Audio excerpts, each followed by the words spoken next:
जय हिंद मित्रांनो, पोलीस भरती निघाल्यावर जी तुमची धावपळ सुरू होणार आहे ती जर होऊ द्यायची नसेल तर हा व्हिडिओ पूर्ण पहा आणि पोलीस भरती करणाऱ्या मुला मुलींना शेअर करा। पोलीस भरती निघायच्या आधी तुमच्याकडे कुठली कागदपत्र रेडी पाहिजे? पहिली गोष्ट 12वीचं बोर्ड सर्टिफिकेट आणि प्रमाणपत्र तुमच्याकडे पाहिजे, म्हणजे गुणपत्रक आणि प्रमाणपत्र पाहिजे। 10वीचं गुणपत्रक आणि प्रमाणपत्र पाहिजे। तुमच्याकडे आधार कार्ड किंवा पॅन कार्ड व्यवस्थित दोन्हीपैकी एक असलं पाहिजे, पण त्याच्यावरचं नाव आणि जन्मतारीख बरोबर असली पाहिजे। रहिवासी दाखला सर्वात महत्त्वाचं डॉक्युमेंट म्हणजे डोमेसाईल, महाराष्ट्र राज्यात राहतोय याचा ओळखीचा याचा पुरावा म्हणजेच डोमेसाईल।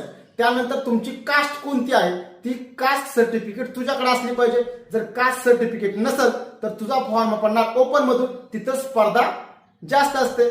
जर का तू समांतर आरक्षण घेणार असेल तर तुझ्याकडे असलं पाहिजे पोलीस पाल्य, अंशकालीन, भूकंपग्रस्त, प्रकल्पग्रस्त, स्पोर्टमॅन हे व्हेरीफाय केलेलं सर्टिफिकेट किंवा होमगार्डचं प्रमाणपत्र हे तुझ्याकडे व्हेरीफाय केलेली प्रमाणपत्र पाहिजे।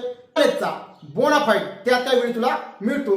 जर तुझ्याकडे बोनाफाईड म्हणजे शाळा शिकत नसेल तर तुझ्याकडे शाळा सोडल्याचा दाखला तयार असेल तर ही सर्व डॉक्युमेंट तुमच्याकडे आता तयार असली पाहिजे। जी पोलीस भरतीचा फॉर्म सुरू होण्याचा दिनांक आहे त्या दिनांकाच्या आधी तुमच्याकडे असली पाहिजे। व्हिडिओ आवडल्यास लाईक करा, फॉलो करा। जय हिंद, जय महाराष्ट्र।